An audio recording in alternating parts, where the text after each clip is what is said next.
পরিত্রাণায় সাধনাং, ভগবান এই পৃথিবীতে অবতীর্ণ হন সাধুদেরকে পরিত্রাণ করার জন্য।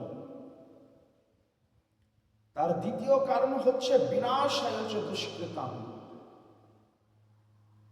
তিনি দুষ্কৃতিকারীদেরকে বিনাশ করেন এবং ধর্ম সংস্থাপনাথায়, ধর্মকে পুনরায় স্থাপন করেন।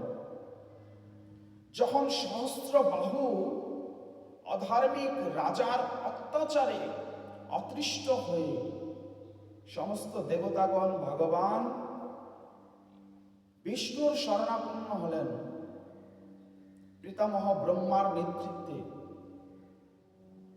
তখন পিতামহ ব্রহ্মাকে আশ্বস্ত করে সমস্ত দেবতাদের ভগবান বিষ্ণু বললেন যে তিনি তার ষষ্ঠ অবতার রূপে এই পৃথিবীতে তিনি অবতীর্ণ হবেন। তিনি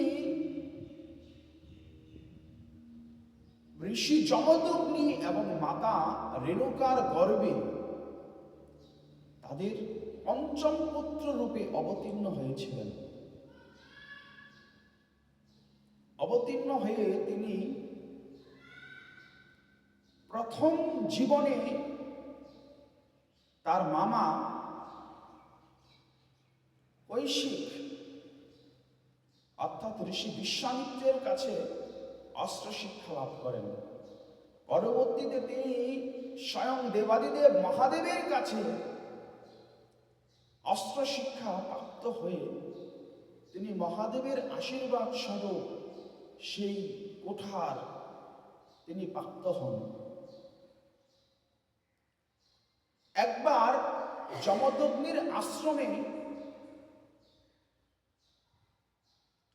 অত্যন্ত পাপাচারী পাপিষ্ঠ রাজা সহস্র বাহু কীর্তবীর্যার্জুন সে অসংখ্য সৈন্য নিয়ে প্রবেশ করেছিল।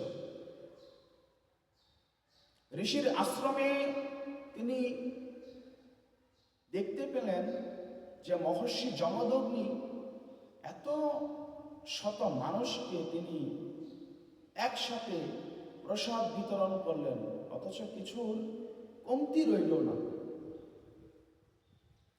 তখন সেই লুবি ক্ষত্রিয় রাজা তিনি দেখতে পেলেন যে এখানে একটি কামধেনু রয়েছে, যার কাছ থেকে মহর্ষি যমদগ্নি এই প্রসাদ প্রাপ্ত হন আহারের জন্য। লুবি রাজা তখন কি করলেন, সেই কামধেনুকে হরণ করার জন্য তিনি মহর্ষি যমদগ্নির সাথে অন্যায় করলেন এবং জোর করে সেই গাভীকে সে হরণ করে নিয়ে গেলেন। যখন ভগবান পরশুরাম তিনি জানতে পারলেন যে তার পিতার সাথে এত বড় অন্যায় হয়েছে, তখন তিনি সঙ্গে সঙ্গে সেই পাপাচারী রাজাকে দণ্ড দেওয়ার জন্য তার রাজসভায় উপস্থিত হয়ে সমস্ত পাপীদের বিনাশ করে সেই সহস্র বাহুকে তিনি বধ করলেন। পরবর্তীতে সহস্র বাহুর পুত্ররা অন্যায়ভাবে ভগবান পরশুরামের পিতা যমদগ্নিকে হত্যা করলেন।